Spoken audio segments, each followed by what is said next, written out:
So I grabbed this because I needed something to both repair my, we have like 2 floaties for the pool. So I wanted this, it's waterproof. So that's pretty much awesome. And that's what I needed it for. But also check this out. So I used this on this PVC and it says like, make it sure it's really clean or whatever, but whatever. This is a piece of PVC that I'm using to build the filtration system in my garden. Look at this. Like it won't move. So it does say that the best bond is within 48 hours and I believe it. So this has been stuck on, like amazing. This is exactly what I needed just to keep these ends of the PVC like this. I have multiple of these and I needed them to stay super, super tight. But what it comes with also, so this is multi-use, right?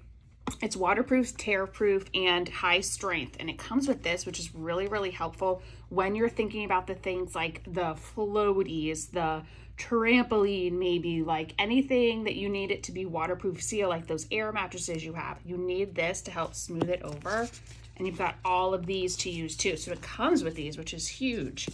And you've got all little circles too. The circles are going to be really helpful for any of the spots like in the air mattress or in the like the floaties. Is going to be really awesome. So I use this on PVC and it's great. It's super tight. I'm impressed with this. I was gifted this in exchange for my honest opinion and now you have it.